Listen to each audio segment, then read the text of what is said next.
sure hope so.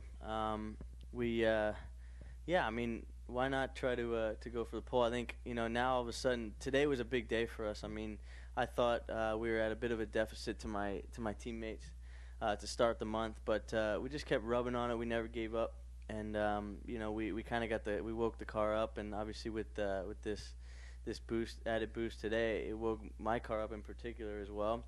But we've been working really hard too, and finding that every couple tenths of a mile an hour, and it all adds up. So it it's going to come down to a couple tenths of a mile an hour. I really believe that, and the 4 lap average. So I've been really working specifically hard on the consistency over the 4 laps, because I think that's going to make the difference tomorrow. I rode home on an airplane with your dad from St. Pete, and he talked about how from the first time you got here, this place just really suited you, and it really suits your style. You talk a little bit about maybe why you feel like you're comfortable here at the Indianapolis Motor Speedway, and what would it mean, given your family history here, to start either on the front row or the pole for the Indianapolis 500? If you're going to be in the top 9, you might as well be on the pole. It would mean the world to me. I showed up this month to win the race 100%. And I still believe I could do it from 33rd, but if we could do it from first, it would be fantastic. Especially, they just told me in the last interview that it's been since '87, and it was my grandfather, so that was the year I was born. So it would be cool to be able to be on the pole tomorrow for sure.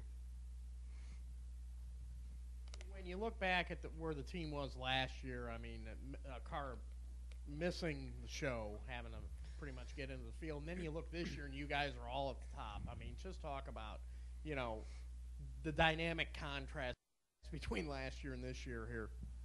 Yeah, I mean, what a difference a year makes. I was hopefully tomorrow, if we're knocking on the door for a pole, that'd be pretty ironic, because last year we were just trying to get into the show, so like you said, but it's just credit to the guys. I mean, we've just been working so hard.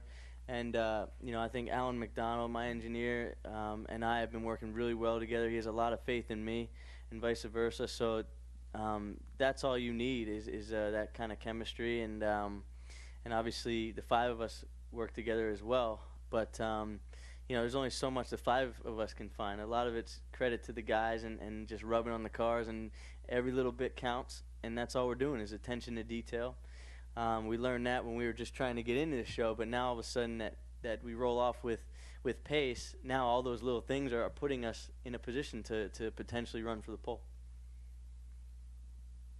Anybody else have a question for Marco? You guys have been strong here. You got the usual suspects, the Ganassis and Penske guys. We're typically the guys among those to watch on pole day. You've had some sort of odd names, though. You get Newgarden, some of these younger, smaller team kind of types. Are any of those legitimate contenders, guys, to worry about tomorrow, or did they just kind of have they had their days this week and now it's time to go back to normal? I don't think there's a weak person that rolls out in pit lane. You know what I mean? I don't count anybody out. I think you'd be foolish to. That's the beauty of the IndyCar series. I mean, the depth of the talent from the drivers and the teams is it's unreal. So. We're not going to get overconfident. We're just going to come out tomorrow and try to do the same thing we did today. We know this place can be tricky and it changes. So I'm just hoping that this thing replicates tomorrow and we're just as quick. But I don't count anybody out to answer your question. But I gotta say it's been great working with Chevy and we've been really making a statement out there, especially with this bit of a deficit that we started at the beginning of the month. With Chevy behind you that it's not going to be any kind of a deficit or a problem. So I think that'd be a huge statement to put 10 Chevys in the top 10 tomorrow. How important is the starting draw tonight? Is there going to be a big difference tomorrow from going out at 11 o'clock versus going out at 12:30 or 1? Yeah. I think the cooler the better. There's just more grip on the track. The hotter and greasier it is, the slicker it is. And so we've been trying to practice in both, and the car so far has been good in both. So hopefully it doesn't affect us too much. We put some of our fastest times down in the hottest conditions, which I'm very pleased with. So, whatever number we pull, hopefully the car has the speed. That's all I can say. Marco, by the way, do you include the Lotuses in that statement you said a minute ago about everybody being a factor? I'm just joking. I didn't. Yeah. I'm not touching that though. Yeah. Are you a fan of the shootout? I mean, what's just your take on just the top 9 deal? If the fans like it, then I'm a fan, because I think that's what it's for, and I think it's going to be interesting. It'll be tough if my first run is a 2:17 and they have to erase that time. That would be tough, but it's the same for everybody. Marco, the extra boost, how is reflected in terms of fuel consumption and braking? Fuel consumption, we're not really worried about. We just put enough in to get 4 laps in because they're taking the boost away for the race. So we haven't been really trying to worry about that too much. But no, I mean, as a driver, you take to it well. I mean, you always want more and more boost and power all the time. But it seemed to liven my car up a bit. So I wish we can keep it for the race. Be nice. Braking, we don't brake. We don't even lift. I talked with your teammate earlier today when he had the fast lap, and he said he pulled a 2:16 even without a tow, and then a 2:16.2 with a tow. With this extra boost and this body configuration, I'm interested to find out is as you get more horsepower, if the actual tow becomes less important, and if there's anything else that you feel in the car other than the fact you're just going faster.